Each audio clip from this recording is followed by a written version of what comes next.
Hey there, Tom Davies with Fairway Mortgage in Edmond, Oklahoma. Today we're going to talk about the closing costs associated with doing a home loan.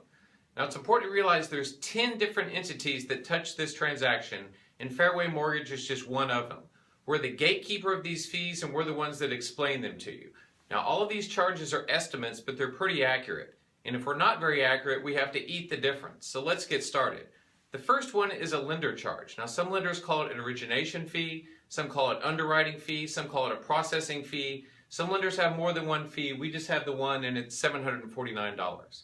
Next up are title charges. Now there's a whole basket of charges here ranging from $1,000 to $2,000, and that depends on the size home you're buying.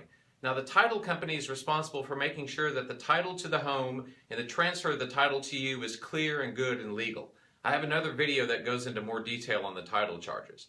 The next fee is the appraisal. Now an appraiser is not a home inspector. An appraiser that's somebody going to come out to your home, they're going to make sure it's worth what you're paying for it. They're going to measure the home and look at the other homes in the neighborhood. They're going to provide a detailed report, and when they send that report to us, we'll send it directly to you and you can look at it. Then we have a final inspection. Now if the appraiser notes something in the home that has to be repaired, or there's something in the contract that needs to be done like a new roof or something, and the appraiser has to come back out to look, they'll charge you $125. And if they don't have that fee, then we won't charge it to you. Then we have an appraisal management fee. This is such a regulated transaction that we have a company that manages the whole appraisal process for us. They order the appraisals, they make sure the appraisers are licensed and up to snuff, and they take care of all the process, so there's a fee for that. After that, we're going to make sure you're not in a flood zone. Then we're going to run your credit, and then after the mortgage is complete and you sign, we're going to record the mortgage at the courthouse, and there's a fee for that.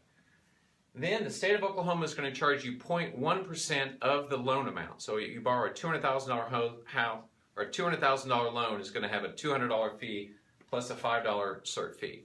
Those are the transfer taxes. And after that, the last two fees, the pest inspection or termite inspection and the home inspection. Now those aren't required. A few loans require pest inspection, most loans don't. No loans require home inspection, but we highly encourage it. So if you pay for that at the time of service, then you won't have to pay for them at the closing table. And if you don't write a check at the time of service, then those two fees come onto the closing statement, and these are all due and payable at the closing. So when you come to the closing, you will have your down payment, you'll have these closing costs, and you have another set of expenses called prepaid expenses. I cover that in another video. The prepaid expenses are insurance and setting up your escrow account. So make sure and check out my other videos. Thanks.